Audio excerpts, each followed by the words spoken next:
Hi, welcome to Tea Time at the Movies. I'm your host, Tea Time, and that is also the answer to all your questions: who, what, where, when, why, how. Tea Time. I have my tea ready. I hope you do as well, or any beverage is fine. On today's episode, I have two reviews for you: Mission Impossible: The Final Reckoning, and How to Train Your Dragon: the live-action version. We'll review those, and you'll see if they're either a tea go see or a no thanks, not for me. And stay tuned to the end where we find the porn parody title of these movies. Don't just skip to the end. Watch the whole video and find out organically what the porn parody titles are at the end. All right. Coming to at you here from Chicago, the Go Bears. We're making the playoffs this year. We got Caleb. We're going to go all the way. Put a bet in now.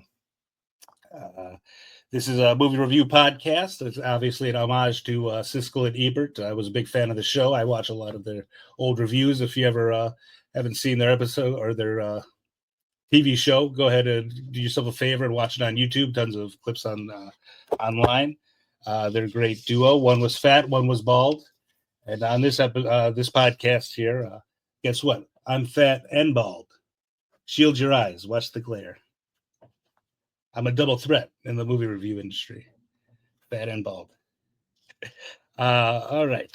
I actually met Roger Ebert a couple of times. I used to work at the downtown theaters in Chicago here. And I actually got stuck in an elevator with him for a few minutes. I was taken up to the top level where you needed a key. And I didn't quite know how to use the keys at the time in the elevators. Didn't really get to talk to him because he was missing his jaw. It was kind of at the end. His jaw was just kind of loose. It's kind of pretty sad. He couldn't talk anymore. Never meet your idols. True. Right. Nice to meet him, though. I touched him. I brushed on him in the elevator. He had a nurse or his wife. I'm not sure. All right.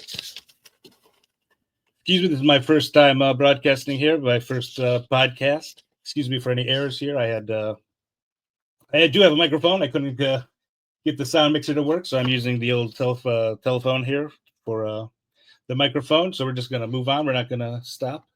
We're going to trudge on. All right. Got my notes here. And we're going to review Mission Impossible: The Final Reckoning. Mission Impossible 16. God, there's so many of these things. And this one is hopefully the last one, because this movie was not a good movie. This was a no thanks, not for me. This movie was pretty bad. It was way too long. Let me give you the synopsis first here. Mission Impossible. Tom Cruise. Ethan Hunt is basically charged to tasked to stop the entity, the AI, from destroying the world via nuclear holocaust, and he has to go down and get a key or something in a submarine and match it up to another thing which Gabriel has. The whole thing's all convoluted and just a big mess. A big waste of time. It's over 3 hours with trailers. My God, it was way too long. There we go. The Good. Let's start out with The Good. It was well shot. It was good acting. Tom Cruise is at his best here in the last movies. Not sure what quite went wrong here because the same director who recorded directed the last few ones, Christopher McQuarrie. The last few ones have been pretty good. I'm not sure why this last one's bad. It was so long. Another good thing about this movie, you're never going to be lost. They explain every single thing that happens in this movie with flashbacks, tons of exposition. The chemistry between him and his crew was very good still, but it was far and few in between. Most of this movie, I'm going to spill a little of the tea here. This movie's been out for a little while. They don't even get to the opening credits until like 30, 40 minutes into the movie. I'm not even joking. That's the entire beginning of the movie. Then they have to go down to the submarine, and it's just totally unbelievable the how they have it, how he does it. They kill. He dies a couple times in this movie. Tom Cruise in the ocean. This was just far too far-fetched. The mission was far too impossible, and too little action. I mean, the first action in the first 2 hours of the movie is Tom Cruise avoiding the missiles in the submarine they go down and have to get the key from. He's avoiding the submarine is toppling over several times. He has to avoid the missiles that are inside bouncing around. None of them go off. It's pretty bad. Ooh, accidental bell there. And just don't waste your money, people. Skip this movie. It was a terrible name for the villain of the movies. The AI is called the Entity. You never really see the Entity until Tom Cruise goes into some sort of 4D experience at the beginning where he's suited in and the Entity is talking to him. Frankly, I went to get a soda at that point because it was really bad. Another good thing about the movie was the plane stunt, but that's at the very end, and it doesn't really even make sense. Gabriel's flying the plane, and he has the key. Tom has to do the key. They have to do it in a certain amount of time. You know, it's Thomas Cruise out there doing the stunts on the plane, but that's not enough for a nearly 3-hour movie to get you through to wait to that, because they spoil it in the trailer and all the promos for the movies. The same for the last one when they did the motorcycle stunt. That was all the movie was. Not that the last one was very bad, but if you're going to be doing your own stunts with the airplane flying, and then in the last one with the motorcycle, why isn't Tom doing his own stunts in the submarine? Why even do that? Like, why take us to this 2-hour-long trudge to the submarine and then nothing really happens down there? The story, there wasn't enough.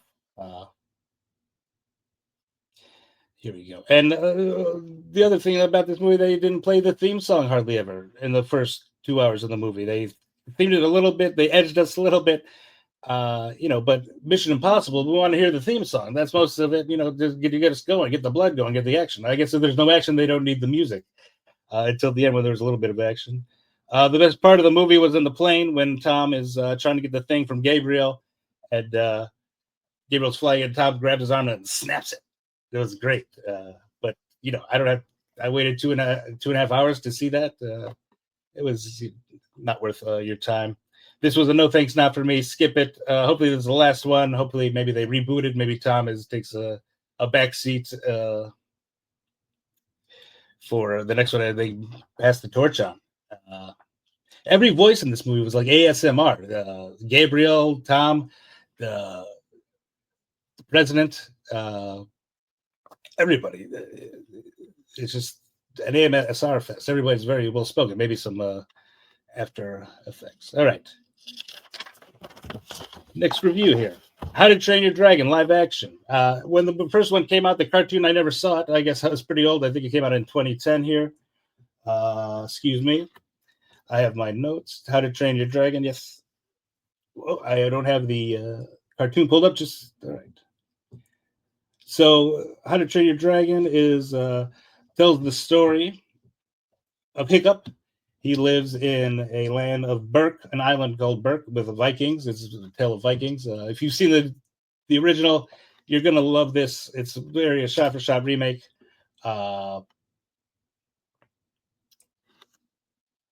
Yes, shot for shot, be great. This is how it's done. I don't usually like Disney live action remakes. I don't know if I've seen many of them, but I don't get how the animals in live action are going to be talking. Like, if you bring it into the real world, how are they going to be talking? The dragons in this are CGI. They're realistic, but they're cartoonish still.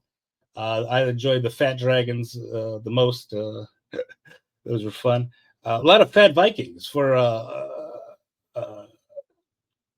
a village that's where these dragons come down to wreak havoc on them. It seems like on a monthly basis, a lot of them are very overweight. I don't know if that was in the original cartoon, but Vikings just fat, I guess. Hiccup was good. Let's see here. Well shot. Okay, here we go. Well, it was well shot. Good CGI, good acting, good teen acting. You don't usually get that. The main guy here, Hiccup, he's good. He was good in this. He was in The Black Phone, which I enjoyed him in. That was a good movie. If any of you saw that, you'll remember him from that. Mason Thames, and Astrid, played by Nico Parker. She's 21 years old, and Mason Thames, he's like 17. She's like in her 20s. There was no chemistry there. I don't know if in the original one there was, but not that Astrid was bad or anything. She was very good, played by Nico Parker. And the whole time I was wondering who this is. It's Astrid. Nico Parker is Thandie Newton's daughter. And she was very kind of stage acting, it felt like.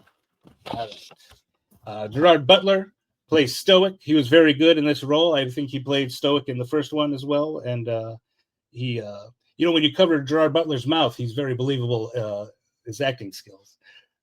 He's usually not my cup of tea, but he was very good in this. As Stoic the father. It was a good father-son story here on Father's Day weekend. Very good film for that. Nico Frost as Gabber, who trains the young Vikings to fight the dragons, which is fun scenes. Funny, he was very funny, and normally he's only the fat representation, but like I said, there's tons of fat people in this movie, so it was a fat fest. Let's see. Julian Dennison as Fish Legs was much better than his horrible performance in Deadpool 2. He's back. He's still acting. Looks like he also continued to eat. God, he was bad in Deadpool 2. He was the worst part of that movie. That's why I didn't like that movie. The Redhead Twins were funny as well. They had some good scenes. I don't know if that played as well in the cartoon, but they were good. But the whole Toothless stole the show. The dragon, the main dragon, that is Hiccup's dragon, and he's riding the whole time. The good about this movie, it was overall good. This was definitely a T go see. Let me say that here. I saw it in IMAX. The IMAX was amazing. I recommend you do see it in IMAX if you go and see this movie. The scenes of him flying, the Hiccup flying the dragon are just amazing. I just felt you feel like you're flying. The screen is so big and flowing. Oh my god, you feel like the wind is in your hair when Hiccup is flying Toothless. Right. IMAX. Yep. The score is amazing. I bet it's the same score. The acting was good. The CGI was believable. But cartoonish still. The dragons were basically big dogs, big cats or dogs, big pets at the end. It was funny. This was a lighthearted family fun, but everyone will like it, especially if you have pets, like I was just saying. The only bad about this movie I found was kind of the story and the accents. I have a problem when people don't have the same accents in the movie, like Hiccup is just from LA, I guess, and everyone else is a Viking with British accents, or it didn't make too much sense. I guess it didn't bother me too much. The original Hiccup was Jay Baruchel, I believe, and he had kind of a unique voice. It's not Viking, but it's unique. This kid who played Hiccup this time kind of just sounds like he's from LA, but it didn't bother me too much. Usually it does, but this one I'll let it go. And I guess my biggest problem was the ending of the movie, just the basic story. I guess the writer of this just went to go see Iron Man and just copied the end. The main dragon, it's like the main alpha dragon who controls all the other dragons, is literally like enormous. He's like the size of a mountain compared to these dragons, and they defeat it by Toothless flies up in the air, and the dragon flies with him, and the Toothless blows a bunch of holes in his wings, and the dragon falls down to its death, just like in Iron Man. I mean, are we just copying Iron Man here?